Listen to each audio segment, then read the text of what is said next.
The Urantia Book. Paper 3. The Attributes of God. God is everywhere present. The Universal Father rules the circle of eternity. But he rules in the local universes in the persons of his paradise creator sons, even as he bestows life through these sons. God has given us eternal life, and this life is in his sons. These creator sons of God are the personal expression of himself in the sectors of time and to the children of the whirling planets of the evolving universes of space. The highly personalized sons of God are clearly discernible by the lower orders of created intelligences, and so do they compensate for the invisibility of the infinite and therefore less discernible Father. The Paradise Creator sons of the Universal Father are a revelation of an otherwise invisible being, invisible because of the absoluteness and infinity inherent in the circle of eternity and in the personalities of the Paradise deities. Creatorship is hardly an attribute of God, it is rather the aggregate of his acting nature. And this universal function of creatorship is eternally manifested as it is conditioned and controlled by all the coordinated attributes of the infinite and divine reality of the first source and center. We sincerely doubt whether any one characteristic of the divine nature can be regarded as being antecedent to the others, but if such were the case, then the creatorship nature of deity would take precedence over all other natures, activities, and attributes. And the creatorship of deity culminates in the universal truth of the fatherhood of God. 1. God's everywhereness.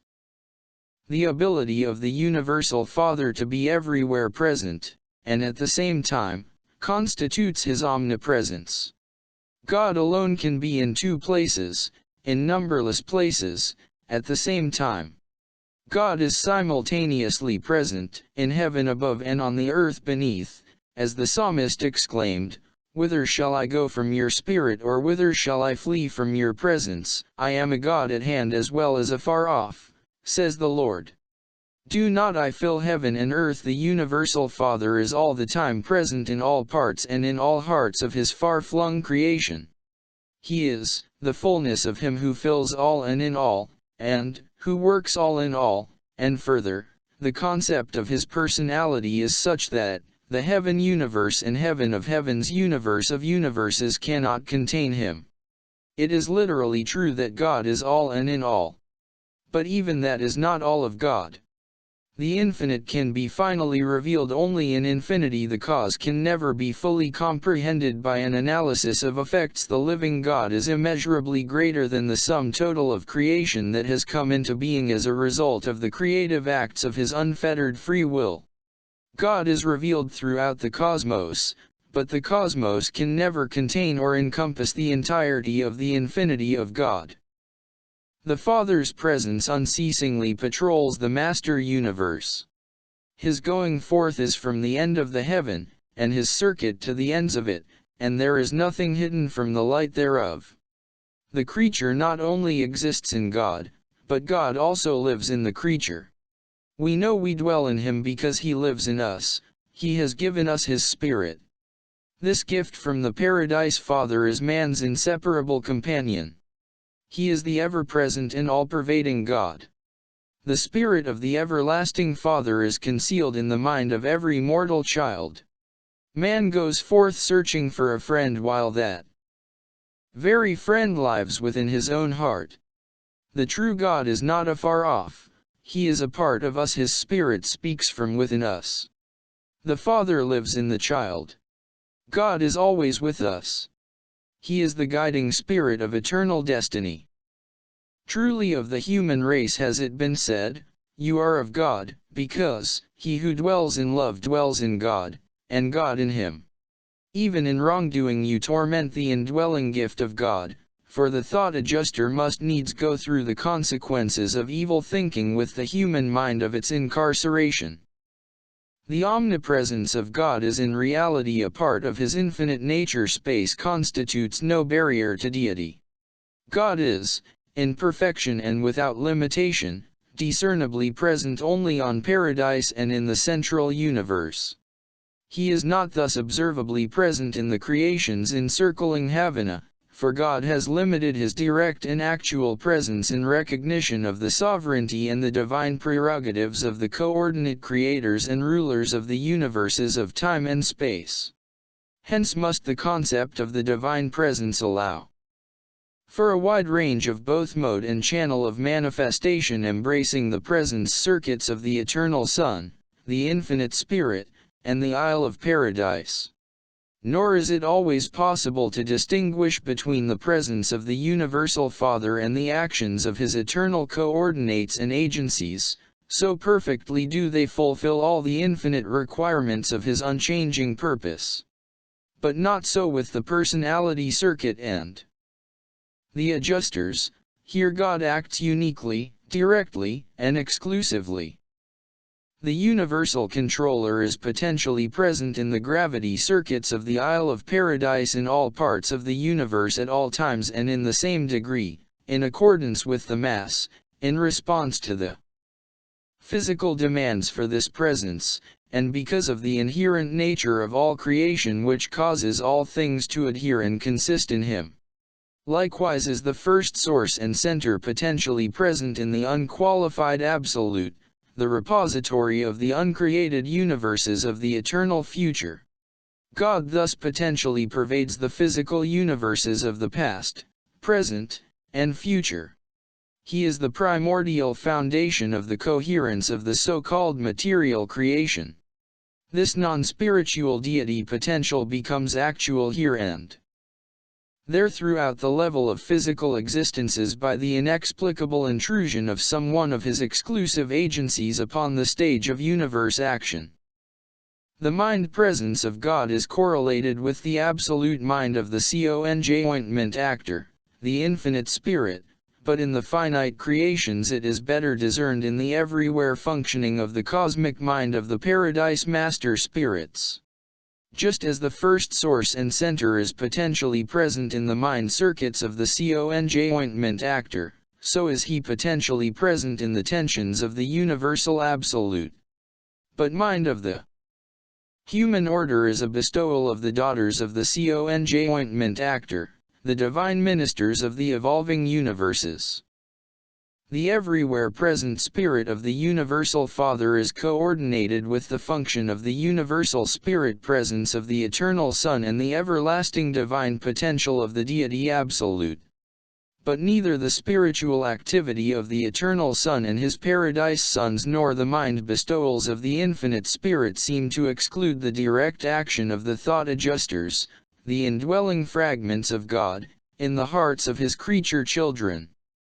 Concerning God's presence in a planet, system, constellation, or a universe, the degree of such presence in any creational unit is a measure of the degree of the evolving presence of the Supreme Being. It is determined by the en masse recognition of God and loyalty to Him on the part of the vast universe organization, running down to the systems and planets themselves. Therefore it is sometimes with the hope of conserving and safeguarding these phases of God's precious presence that, when some planets or even systems have plunged far into spiritual darkness, they are in a certain sense quarantined, or partially isolated from intercourse with the larger units of creation. And all this, as it operates on Urantia, is a spiritually defensive reaction of the majority of the worlds to save themselves, as far as possible, from suffering the isolating consequences of the alienating acts of a headstrong, wicked, and rebellious minority. While the Father parentally encircuits all his sons, all personalities, his influence in them is limited by the remoteness of their origin from the second and the third persons of deity and augmented as their destiny attainment nears such levels. The fact of God's presence in creature minds is determined by whether or not they are indwelt by Father fragments, such as the mystery monitors, but his effective presence is determined by the degree of cooperation accorded these indwelling adjusters by the minds of their sojourn. The fluctuations of the Father's presence are not due to the changeableness of God. The Father does not retire in seclusion because he has been slighted. his affections are not alienated because of the creature's wrongdoing. Rather, having been endowed with the power of choice concerning himself, his children, in the exercise of that choice, directly determine the degree and limitations of the Father's divine influence in their own hearts and souls. The Father has freely bestowed himself upon us without limit and without favor. He is no respecter of persons, planets, systems, or universes. In the sectors of time he confers differential honor only on the paradise personalities of God the sevenfold, the coordinate creators of the finite universes. To God's infinite power. All the universes know that the Lord God omnipotent reigns. The affairs of this world and other worlds are divinely supervised. He does according to his will in the army of heaven and among the inhabitants of the earth. It is eternally true, there is no power but of God. Within the bounds of that which is consistent with the divine nature, it is literally true that, with God all things are possible. The long drawn-out evolutionary processes of peoples, planets, and universes are under the perfect control of the universe creators and administrators and unfold in accordance with the eternal purpose of the universal Father, proceeding in harmony and order and in keeping with the all-wise plan of God. There is only one lawgiver. He upholds the worlds in space and swings the universes around the endless circle of the eternal circuit. Of all the divine attributes, his omnipotence, especially as it prevails in the material universe, is the best understood. Viewed as an unspiritual phenomenon, God is energy. This declaration of physical fact is predicated on the incomprehensible truth that the first source and center is the primal cause of the universal physical phenomena of all space. From this divine activity all physical energy and other material manifestations are derived. Light, that is, light without heat, is another of the non-spiritual manifestations of the deities. And there is still another form of non-spiritual energy which is virtually unknown on Urantia, it is as yet unrecognized. God controls all power he has made, a way for the lightning, he has ordained the circuits of all energy. He has decreed the time and manner of the manifestation of all forms of energy matter. And all these things are held forever in his everlasting grasp in the gravitational control centering on nether paradise. The light and energy of the eternal God thus swing on forever around his majestic circuit, the endless but orderly procession of the starry hosts composing the universe of universes. All creation circles eternally around the paradise personality center of all things and beings. The omnipotence of the Father pertains to the everywhere dominance of the absolute level, whereon the three energies, material, mindal, and spiritual, are indistinguishable in close proximity to him the source of all things. Creature mind, being neither paradise monoton nor paradise spirit, is not directly responsive to the universal Father. God adjusts with the mind of imperfection with Urantia mortals through the thought adjusters. The universal Father is not a transient force, a shifting power, or a fluctuating energy. The power and wisdom of the Father are wholly adequate to cope with any and all universe exigencies. As the emergencies of human experience arise, he has foreseen them all, and therefore he does not react to the affairs of the universe in a detached way but rather in accordance with the dictates of eternal wisdom and in consonance with the mandates of infinite judgment. Regardless of appearances, the power of God is not functioning in the universe as a blind force. Situations do arise in which it appears that emergency rulings have been made, that natural laws have been suspended, that misadaptations have been recognized, and that an effort is being made to rectify the situation, but such is not the case. Such concepts of God have their origin in the limited range of your viewpoint, in the finiteness of your comprehension, and in the circumscribed scope of your survey such misunderstanding of God is due to the profound ignorance you enjoy regarding the existence of the higher laws of the realm, the magnitude of the Father's character, the infinity of his attributes, and the fact of his free willness. The planetary creatures of God's Spirit indwelling, scattered hither and yon throughout the universes of space, are so nearly infinite in number and order, their intellects are so diverse, their minds are so limited and sometimes so gross, their vision is so curtailed and localized, that it is almost impossible to formulate generalizations of law adequately expressive of the Father's infinite attributes and at the same time to any degree comprehensible to these created intelligences. Therefore, to you the creature, many of the acts of the all-powerful Creator seem to be arbitrary, detached, and not infrequently heartless and cruel. But again I assure you that this is not true. God's doings are all purposeful, intelligent, wise, kind, and eternally considerate of the best good, not always of an individual being, an individual race, an individual planet, or even an individual universe, but they are for the welfare and best good of all concerned, from the lowest to the highest. In the epochs of time the welfare of the part may sometimes appear to differ from the welfare of the whole. In the circle of eternity such apparent differences are non-existent.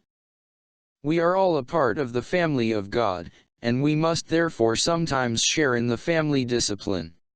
Many of the acts of God which so disturb and confuse us are the result of the decisions and final rulings of all wisdom, empowering the conjoint actor to execute the choosing of the infallible will of the infinite mind, to enforce the decisions of the personality of perfection, whose survey, vision, and solicitude embrace the highest and eternal welfare of all his vast and far-flung creation.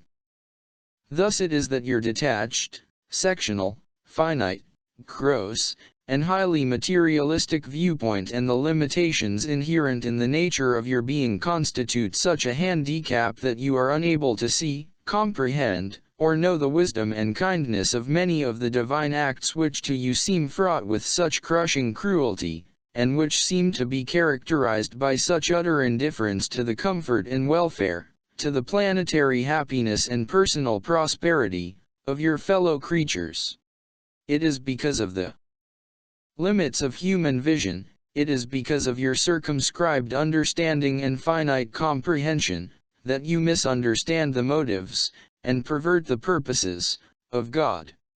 But many things occur on the evolutionary worlds which are not the personal doings of the Universal Father. The divine omnipotence is perfectly coordinated with the other attributes of the personality of God. The power of God is, ordinarily, only limited in its universe spiritual manifestation by three conditions or situations. 1. By the nature of God, especially by his infinite love, by truth, beauty, and goodness. 2. By the will of God, by his mercy ministry and fatherly relationship with the personalities of the universe. 3. By the law of God, by the righteousness and justice of the eternal paradise Trinity. God is unlimited in power, divine in nature, final in will, infinite in attributes, eternal in wisdom, and absolute in reality. But all these characteristics of the Universal Father are unified in deity and universally expressed in the Paradise Trinity and in the divine sons of the Trinity. Otherwise, outside of Paradise and the central universe of Havana, everything pertaining to God is limited by the evolutionary presence of the Supreme, conditioned by the eventuating presence of the Ultimate, and coordinated by the three existential absolutes: deity, universal, and unqualified. And God's presence is thus limited because such is the will of God. 3. God's universal knowledge. God knows all things. The divine mind is conscious of, and conversant with, the thought of all creation. His knowledge of events is universal and perfect. The divine entities going out from him are a part of him, he who balances the clouds is also perfect in knowledge. The eyes of the Lord are in every place. Said your great teacher of the insignificant sparrow, one of them shall not fall to the ground without my Father's knowledge, and also, the very hairs of your head are numbered. He tells the number of the stars, he calls them all by their names. The Universal Father is the only personality in all the universe who does actually know the number of the stars and planets of space. All the worlds of every universe are constantly within the consciousness of God.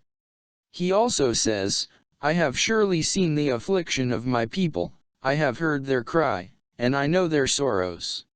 For, the Lord looks from heaven, he beholds all the sons of men, from the place of his habitation he looks upon all the inhabitants of the earth. Every creature child may truly say he knows the way I take, and when he has tried me, I shall come forth as gold. God knows our downsittings and our uprisings, he understands our thoughts afar off and is acquainted with all our ways. All things are naked and open to the eyes of him with whom we have to do.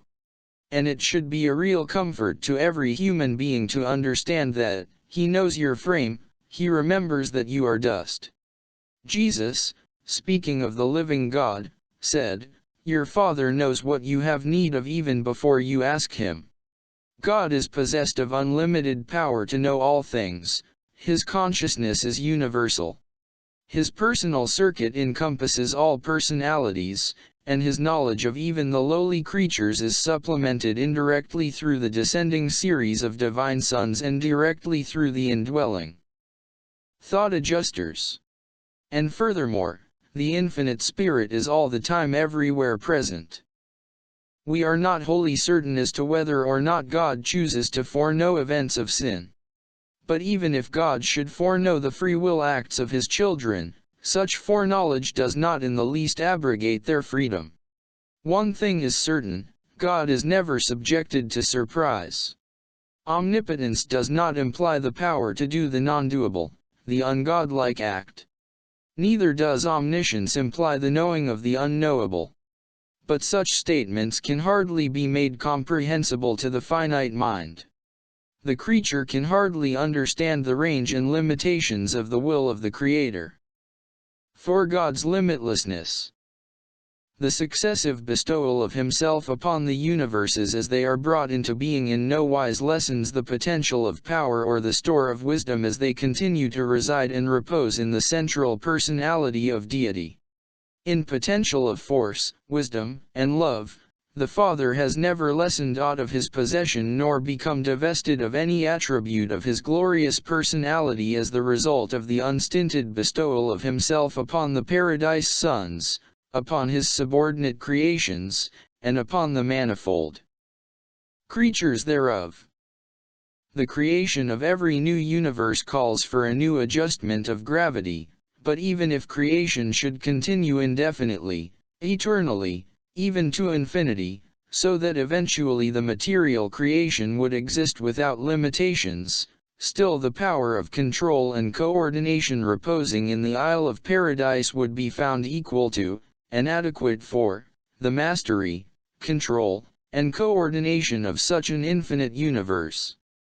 And subsequent to this bestowal of limitless force and power upon a boundless universe, the infinite would still be surcharged with the same degree of force and energy. The unqualified absolute would still be undiminished. God would still possess the same infinite potential, just as if force, energy, and power had never been poured forth for the endowment of universe upon universe. And so with wisdom, the fact that mind is so freely distributed to the thinking of the realms in no wise impoverishes the central source of divine wisdom.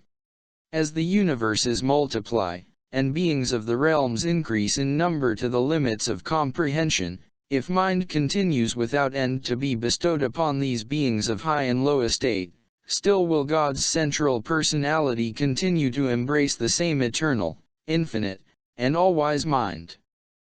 The fact that he sends forth spirit messengers from himself to indwell the men and women of your world and other worlds in no wise lessens his ability to function as a divine and all-powerful spirit personality, and there is absolutely no limit to the extent or number of such spirit monitors which he can and may send out. This giving of himself to his creatures creates a boundless, almost inconceivable future possibility of progressive and successive existences for these divinely endowed mortals. And this prodigal distribution of himself as these ministering spirit entities in no manner diminishes the wisdom and perfection of truth and knowledge which repose in the person of the all-wise, all-knowing, and all-powerful Father. To the mortals of time there is a future, but God inhabits eternity.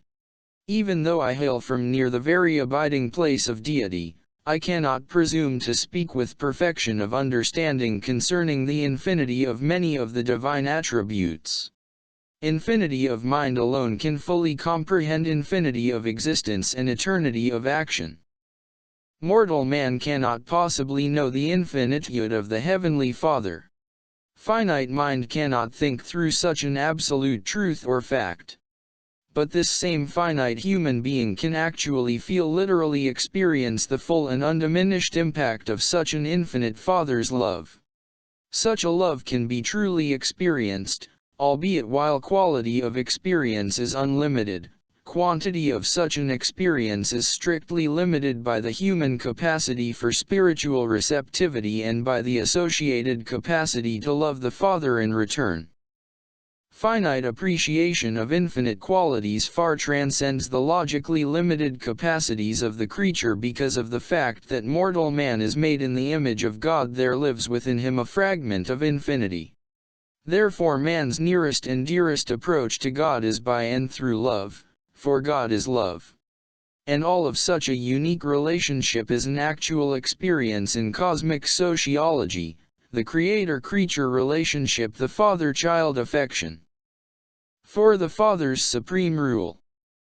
In his contact with the post-Havana creations, the Universal Father does not exercise his infinite power and final authority by direct transmittal but rather through his sons and their subordinate personalities.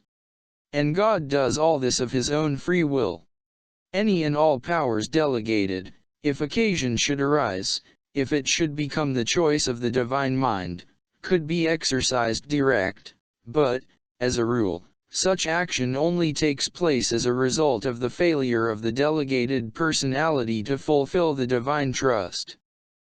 At such times and in the face of such default and within the limits of the reservation of divine power and potential, the Father does act independently and in accordance with the mandates of his own choice, and that choice is always one of unfailing perfection and infinite wisdom. The Father rules through his sons. On down through the universe organization there is an unbroken chain of rulers ending with the planetary princes, who direct the destinies of the evolutionary spheres of the Father's vast domains. It is no mere poetic expression that exclaims, "The earth is the Lord's and the fullness thereof." He removes kings and sets up kings. The Most High's rule in the kingdoms of men. In the affairs of men's hearts the Universal Father may not always have his way, but in the conduct and destiny of a planet the divine plan prevails, the eternal purpose of wisdom and love triumphs. Said Jesus, "My Father, who gave them to me, is greater than all, and no one is able to pluck them out of my Father's hand." As you glimpse the manifold workings and view the staggering immensity of God's well-nigh limitless creation, you may falter in your concept of his primacy, but you should not fail to accept him as securely and everlastingly enthroned at the paradise center of all things and as the beneficent Father of all intelligent beings.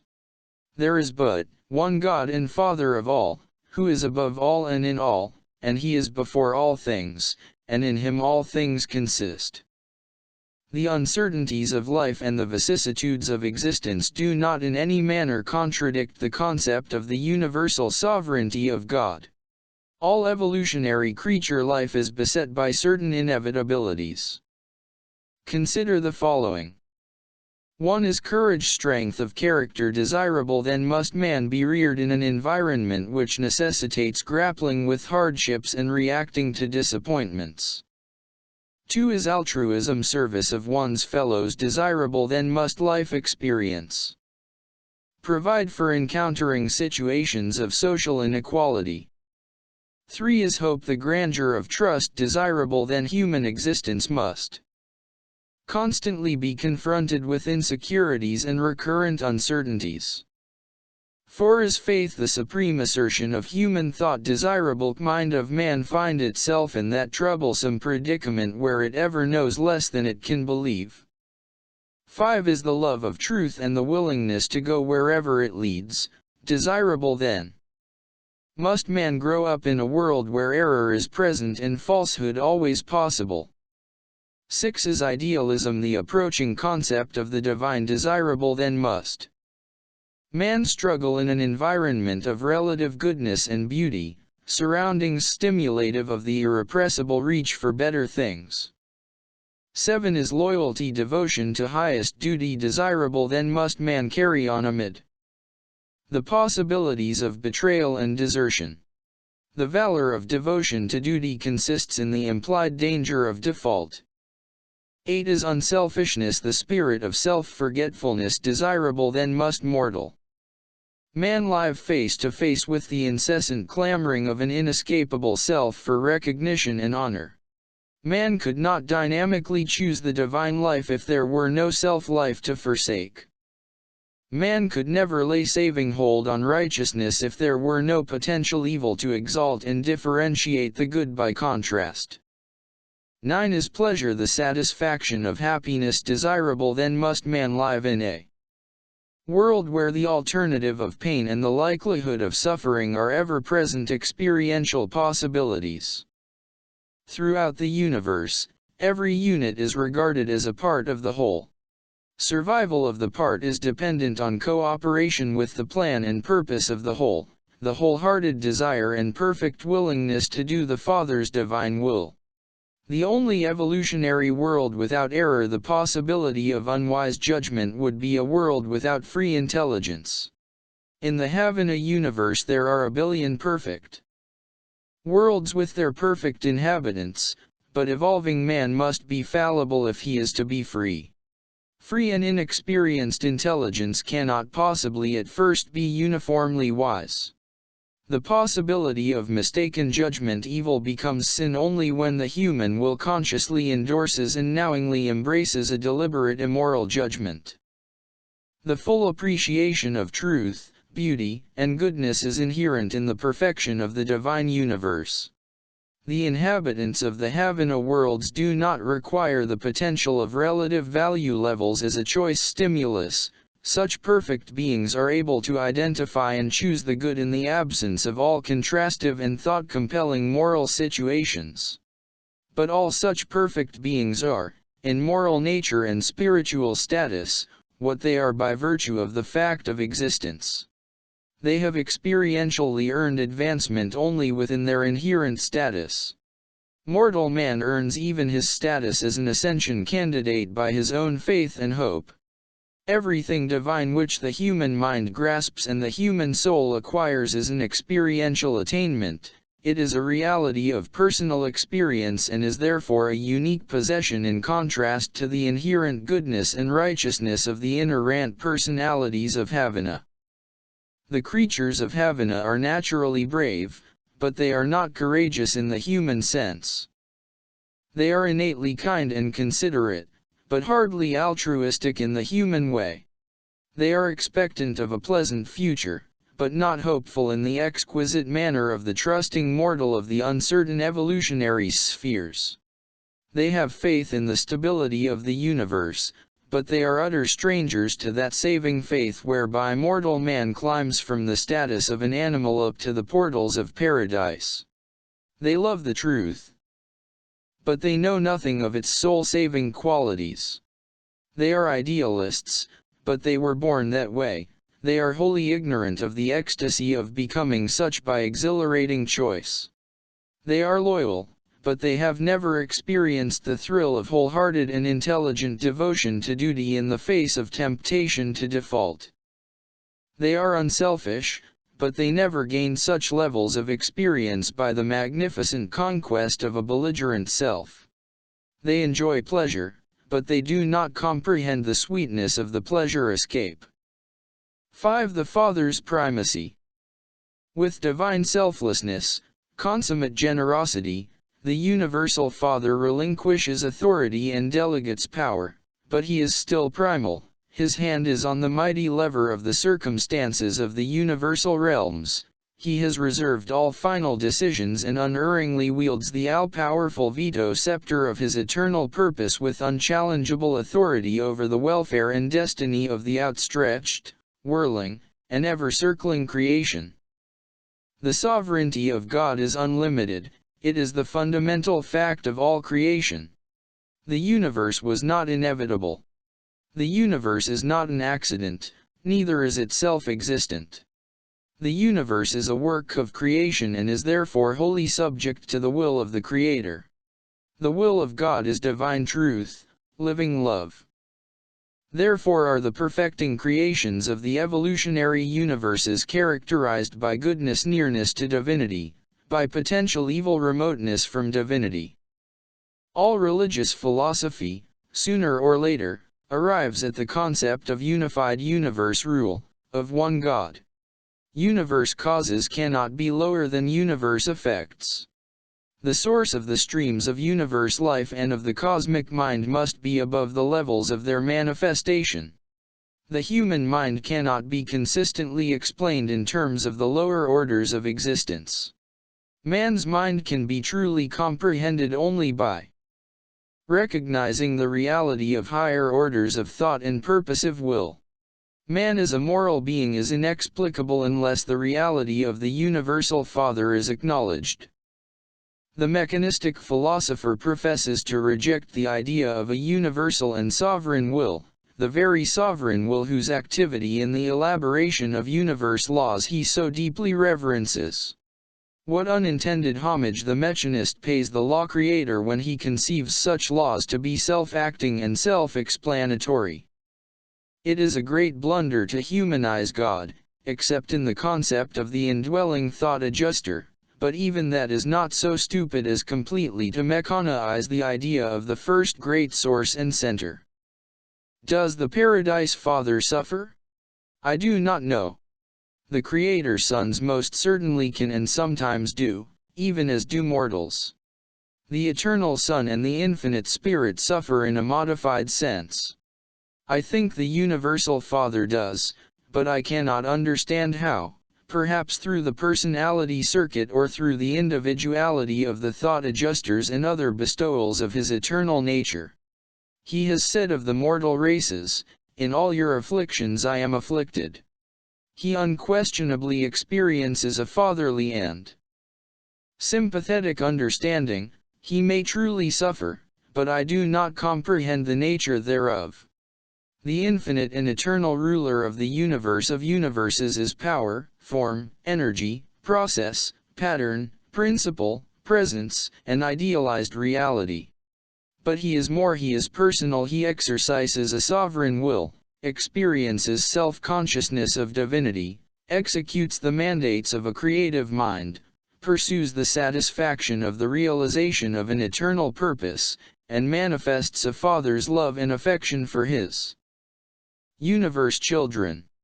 And all these more personal traits of the Father can be better understood by observing them as they were revealed in the bestowal life of Michael, your Creator Son, while he was incarnated on Urantia. God the Father loves men, God the Son serves men, God the Spirit inspires the children of the universe to the ever-ascending adventure of finding God the Father by the ways ordained by God the Sons through the ministry of the grace of God the Spirit. Being the divine counselor assigned to the presentation of the revelation of the Universal Father, I have continued with this statement of the attributes of deity. The Urantia Book. Paper 4. God's relation to the universe. The Universal Father. has an eternal purpose pertaining to the material, intellectual, and spiritual phenomena of the universe of universes, which he is executing throughout all time. God created the universes of his own free and sovereign will, and he created them in accordance with his all-wise and eternal purpose. It is doubtful whether anyone except the paradise deities and their highest associates really knows very much about the eternal purpose of God. Even the exalted citizens of paradise hold very diverse opinions about the nature of the eternal purpose of the deities. It is easy to deduce that the purpose in creating the perfect central universe of Havana was purely the satisfaction of the divine nature.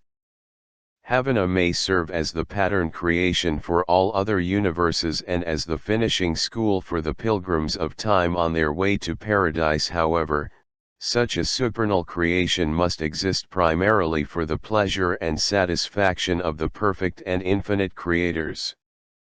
The amazing plan for perfecting evolutionary mortals and, after their attainment of paradise and the core of the finality, providing further training for some undisclosed future work, does seem to be, at present, one of the chief concerns of the 7 super-universes and their many subdivisions. But this ascension scheme for spiritualizing and training the mortals of time and space is by no means the exclusive occupation of the universe intelligences.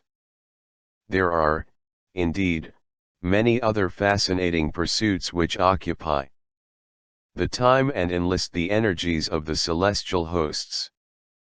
1. The universe attitude of the Father. For ages the inhabitants of Urantia have misunderstood the providence of God. There is a providence of divine outworking on your world, but it is not the childish, arbitrary, and material ministry many mortals have conceived it to be. The providence of God consists in the interlocking activities of the celestial beings and the divine spirits who, in accordance with cosmic law, unceasingly labor for the honor of God and for the spiritual advancement of his universe children. Can you not advance in your concept of God's dealing with man to that level where you recognize that the watchword of the universe is progress? Through long ages the human race has struggled to reach its present position.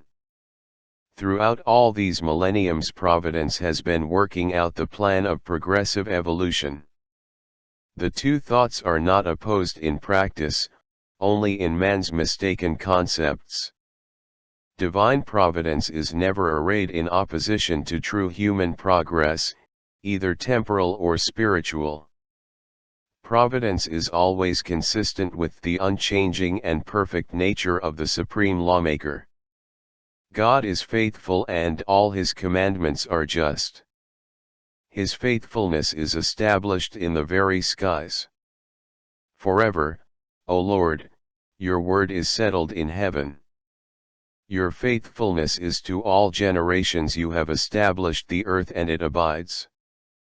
He is a faithful creator. There is no limitation of the forces and personalities which the Father may use to uphold his purpose and sustain his creatures. The eternal God is our refuge, and underneath are the everlasting arms. He who dwells in the secret place of the Most High shall abide under the shadow of the Almighty. Behold, he who keeps us shall neither slumber nor sleep. We know that all things work together for good to those who love God, for the eyes of the Lord are over the righteous, and his ears are open to their prayers. God upholds all things by the word of his power. And when new worlds are born, he sends forth his sons and they are created.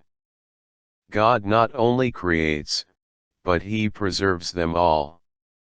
God constantly upholds all things material and all beings spiritual. The universes are eternally stable. There is stability in the midst of apparent instability. There is an underlying order and security in the midst of the energy upheavals and the physical cataclysms of the starry realms. The Universal Father has not withdrawn from the management of the universes, he is not an inactive deity. If God should retire as the present upholder of all creation, there would immediately occur a universal collapse. Except for God, there would be no such thing as reality.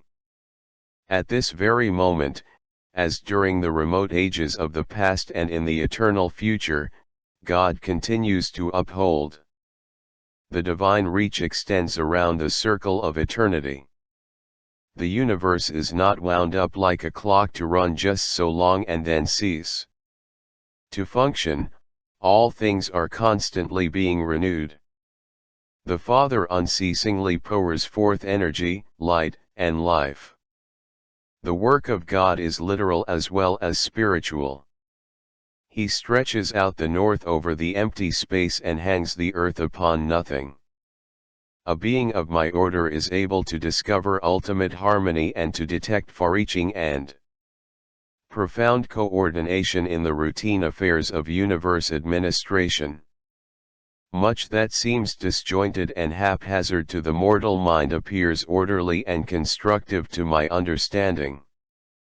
But there is very much going on in the universes that I do not fully comprehend. I have long been a student of, and am more or less conversant with, the recognized forces, energies, minds, Urantias, spirits, and personalities of the local universes and the super-universes. I have a general understanding of how these agencies and personalities operate, and I am intimately familiar with the workings of the accredited spirit intelligences of the grand universe. Notwithstanding my knowledge of the phenomena of the universes, I am constantly confronted with cosmic reactions which I cannot fully fathom. I am continually encountering apparently fortuitous conspiracies of the interassociation of forces, energies, intellects, and spirits, which I cannot satisfactorily explain. I am entirely competent to trace out and to analyze the working of all phenomena directly resulting from the functioning of the Universal Father, the Eternal Son, the Infinite Spirit, and, to a large extent, the Isle of Paradise. My perplexity is occasioned by encountering what appears to be the performance of their mysterious coordinates, the three absolutes of potentiality. These absolutes seem to supersede matter, to transcend mind, and to supervene spirit. I am constantly confused and often perplexed by my inability to comprehend these complex transactions which I attribute to the presences and performances of the unqualified Absolute, the Deity Absolute, and the Universal Absolute. These absolutes must be the not fully revealed presences abroad in the universe which, in the phenomena of space potency and in the function of other super-ultimates, render it impossible for physicists, philosophers, or even religionists to predict with certainty as to just how the primordials of force, concept, or spirit will respond to demands made in a complex reality situation involving supreme adjustments and ultimate values. There is also an organic unity in the universes of time and space which seems to underlie the whole fabric of cosmic events. This living presence of the evolving Supreme Being, this immanence of the projected incomplete, is inexplicably manifested ever and anon by what appears to be an amazingly fortuitous coordination of apparently unrelated universe happenings. This must be the function of providence, the realm of the Supreme Being and the conjoint actor. I am inclined to believe that it is this far-flung and generally unrecognizable control of the coordination and interassociation of all phases and forms of universe activity that causes such a variegated and apparently hopelessly confused medley of physical, mental, moral, and spiritual phenomena so unerringly to work out to the glory of God and for the good of men and angels. but in the larger sense the apparent accidents of the cosmos are undoubtedly a part of the finite drama of the time-space adventure of the infinite in his eternal manipulation of the absolutes. 2. God and Nature. Nature is in a limited sense the physical habit of God. The conduct, or action, of God is qualified and provisionally modified by the experimental plans and the evolutionary patterns of a local universe, a constellation, a system, or a planet. God acts in accordance with a well-defined, unchanging, immutable law throughout the wide-spreading master universe, but he modifies the patterns of his actions so as to contribute to the coordinate and balanced conduct of each universe, constellation, system, planet, and personality in accordance with the local objects, aims, and plans of the finite projects of evolutionary unfolding. Therefore, nature, as mortal man understands it, presents the underlying foundation and fundamental background of a changeless deity and his immutable laws, modified by, fluctuating because of, and experiencing upheavals through, the working of the local plans, purposes, patterns, and conditions which have been inaugurated and are being carried out by the local universe, constellation, system, and planetary forces and personalities. For example, as God's laws have been ordained in Nebadon, they are modified by the plans established by the Creator Son and Creative Spirit of this local universe, and in addition to all this the operation of these laws has been further influenced by the errors, defaults, and insurrections of certain beings resident upon your planet and belonging to your immediate planetary system of Satania. Nature is a time-space resultant of two cosmic factors: first, the immutability, perfection, and rectitude of paradise deity, and second, the experimental plans, executive blunders, insurrectionary errors, incompleteness of development, and imperfection of wisdom of the extra-paradise creatures, from the highest to the lowest. Nature therefore carries a uniform, unchanging, majestic, and marvelous thread of perfection from the circle of eternity, but in each universe, on each planet, and in each individual life, this nature is modified, qualified, and perchance marred by the acts, the mistakes, and the disloyalties of the creatures of the evolutionary systems and universes, and therefore must nature ever be of a changing mood, whimsical withal, though stable underneath, and varied in accordance with the operating procedures of a local universe. Nature is the perfection of paradise divided by the incompletion, evil, and sin of the unfinished universes. This quotient is thus expressive of both the perfect and the partial, of both the eternal and the temporal.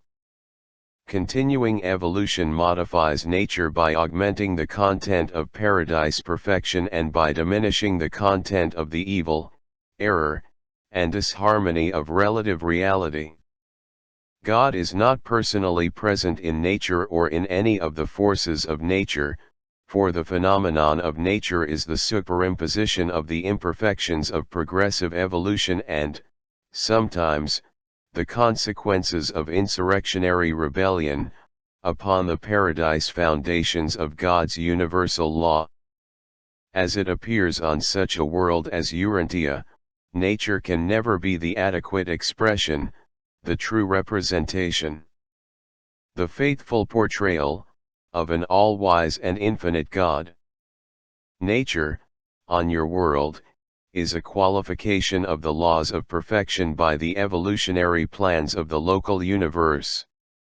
What a travesty to worship nature because it is in a limited, qualified sense pervaded by God, because it is a phase of the universal and, therefore, divine power. Nature also is a manifestation of the unfinished, the incomplete, the imperfect outworkings of the development, growth, and progress of a universe experiment in cosmic evolution. The apparent defects of the natural world are not indicative of any such corresponding defects in the character of God. Rather are such observed imperfections merely the inevitable stop moments in the exhibition of the ever-moving reel of infinity picturization. It is these very defect interruptions of perfection continuity which make it possible for the finite mind of material man to catch a fleeting glimpse of divine reality in time and space. The material manifestations of divinity appear defective to the evolutionary mind of man only because mortal man persists in viewing the phenomena of nature through natural eyes, human vision unaided by Urantia mota or by revelation, its compensatory substitute on the worlds of time. And nature is marred, her beautiful face is scarred, her features are seared, by the rebellion, the misconduct, the mishinking of the myriads of creatures who are a part of nature, but who have contributed to her disfigurement in time. No, nature is not God. Nature is not an object of worship. 3. God's unchanging character. All too long has man thought of God as one like himself. God is not, never was, and never will be jealous of man or any other being in the universe of universes. Knowing that the Creator's Son intended man to be the masterpiece of the planetary creation, to be the ruler of all the earth, the sight of his being dominated by his own baser passions, the spectacle of his bowing down before idols of wood, stone, gold, and selfish ambition, these sordid scenes stir God and his sons to be jealous for man, but never of him. The eternal God is incapable of wrath and anger in the sense of these human emotions, and as man understands such reactions, these sentiments are mean and despicable. They are hardly worthy of being called human, much less divine, and such attitudes are utterly foreign to the perfect nature and gracious character of the universal Father. Much, very much, of the difficulty which Urantia mortals have in understanding God is due to the far-reaching consequences of the Lucifer rebellion and the Caligastia betrayal. On worlds not segregated by sin, the evolutionary races are able to formulate far better ideas of the universal Father. They suffer less from confusion, distortion, and perversion of concept. God repents of nothing he has ever done, now does, or ever will do. He is all-wise as well as all-powerful.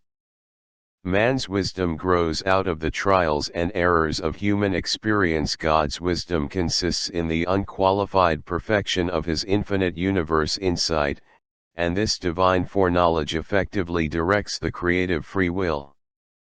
The universal Father never does anything that causes subsequent sorrow or regret, but the will creatures of the planning and making of his creator personalities in the outlying universes, by their unfortunate choosing, sometimes occasion emotions of divine sorrow in the personalities of their creator parents. But though the Father neither makes mistakes, harbors regrets, nor experiences sorrows, he is a being with a Father's affection, and his heart is undoubtedly grieved when his children fail to attain the spiritual levels they are capable of reaching with the assistance which has been so freely provided by the spiritual attainment plans and the mortal ascension policies of the universes. The infinite goodness of the Father is beyond the comprehension of the finite mind of time, hence must there always be afforded a contrast with comparative evil, not sin, for the effective exhibition of all phases of relative goodness.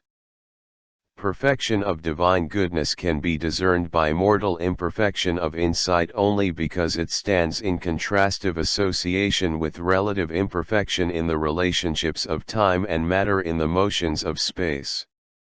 The character of God is infinitely superhuman, therefore must such a nature of divinity be personalized, as in the divine sons, before it can even be faith grasped by the finite mind of man. 4. The realization of God. God is the only stationary, self-contained, and changeless being in the whole universe of universes, having no outside, no beyond, no past, and no future. God is purposive energy, creative spirit, and absolute will, and these are self-existent and universal. Since God is self-existent, he is absolutely independent. The very identity of God is inimical to change. I, the Lord, change not. God is immutable, but not until you achieve paradise status can you even begin to understand how God can pass from simplicity to complexity, from identity to variation, from quiescence to motion, from infinity to finitude, from the divine to the human, and from unity to duality and triunity. And God can thus modify the manifestations of his absoluteness, because divine immutability does not imply immobility. God has will, he is will. God is the being of absolute self-determination. There are no limits to his universe reactions save those which are self-imposed, and his free will acts are conditioned only by those divine qualities and perfect attributes which inherently characterize his eternal nature. Therefore is God related to the universe as the being of final goodness plus a free will of creative infinity. The Father Absolute is the creator of the central and perfect universe and the father of all other creators. Personality, goodness, and numerous other characteristics, God shares with man and other beings, but infinity of will is his alone. God is limited in his creative acts only by the sentiments of his eternal nature and by the dictates of his infinite wisdom. God personally chooses only that which is infinitely perfect, hence the supernal perfection of the central universe, and while the Creator's sons fully share his divinity, even phases of his absoluteness, they are not altogether limited by that finality of wisdom which directs the Father's infinity of will. Hence, in the Michael order of sonship, creative free will becomes even more active, wholly divine, and well-nigh ultimate, if not absolute. The Father is infinite and eternal, but to deny the possibility of his volitional self-limitation amounts to a denial of this very concept of his volitional absoluteness. God's absoluteness pervades all 7 levels of universe reality. And the whole of this absolute nature is subject to the relationship of the Creator to his universe creature family. Precision may characterize Trinitarian justice in the universe of universes, but in all his vast family relationship with the creatures of time, the God of universes is governed by divine sentiment. First and last, eternally the infinite God is a Father. Of all the possible titles by which he might appropriately be known, I have been instructed to portray the God of all creation as the universal Father.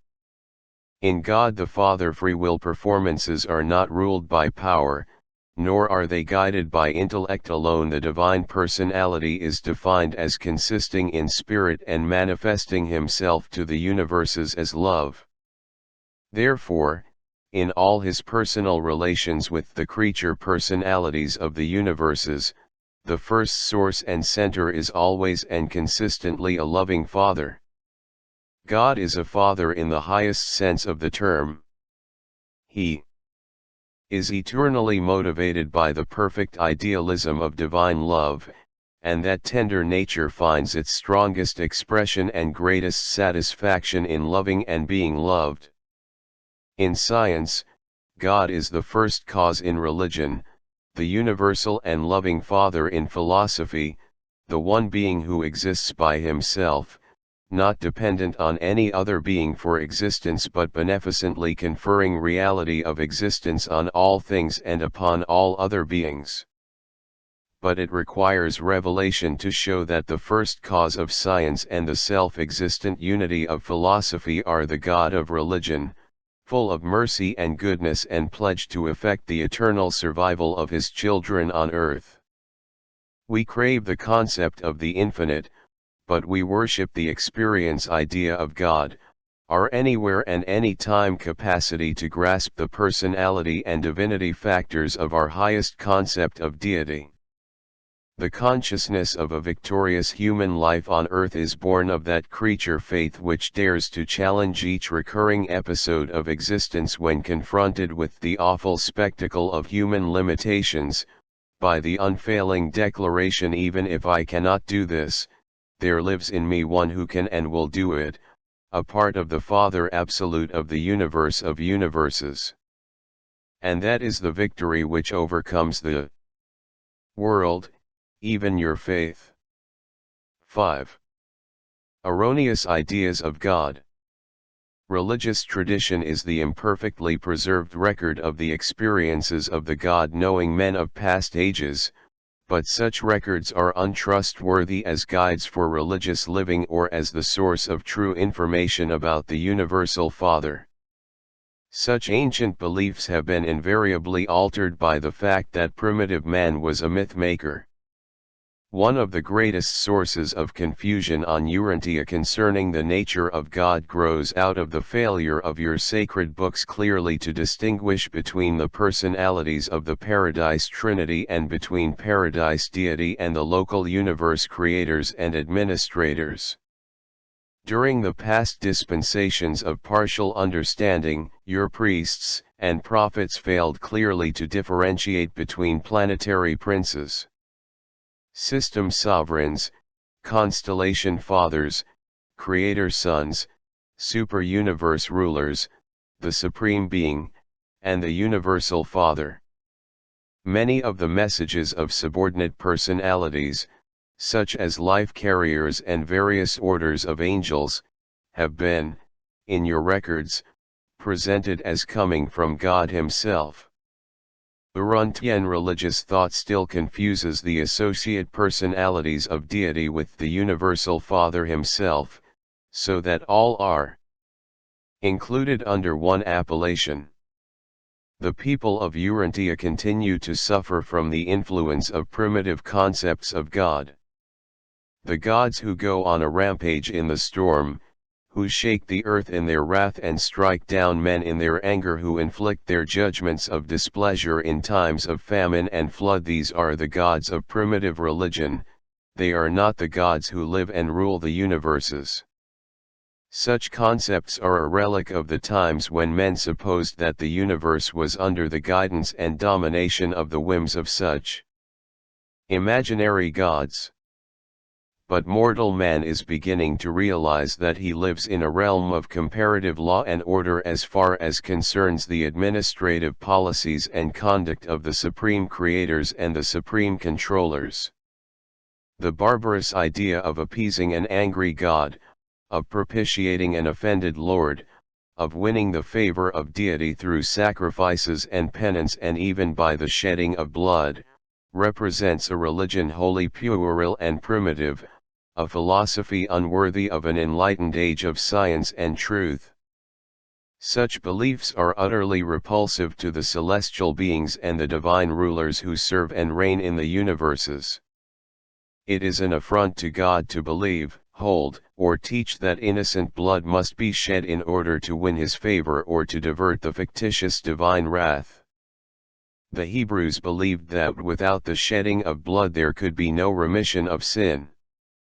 They had not found deliverance from the old and pagan idea that the gods could not be appeased except by the sight of blood, though Moses did make a distinct advance when he forbade human sacrifices and substituted therefore, in the primitive minds of his childlike Bedouin followers, the ceremonial sacrifice of animals. The bestowal of a paradise sun on your world was inherent in the situation of closing a planetary age. It was inescapable, and it was not made necessary for the purpose of winning the favor of God. This bestowal also happened to be the final personal act of a Creator's Son in the long adventure of earning the experiential sovereignty of His universe. What a travesty upon the infinite character of God this teaching! That His fatherly heart in all its austere coldness and hardness was so untouched by the misfortunes and sorrows of His creatures that His tender mercies were not forthcoming until He saw His blameless Son bleeding and dying upon the cross of Calvary. But the inhabitants of Urantia are to find deliverance from these ancient errors and pagan superstitions respecting the nature of the Universal Father. The revelation of the truth about God is appearing, and the human race is destined to know the Universal Father in all that beauty of character and loveliness of attributes so magnificently portrayed by the Creator's Son who sojourned on Urantia as the Son of Man and the Son of God. Presented by a divine counselor of Diversey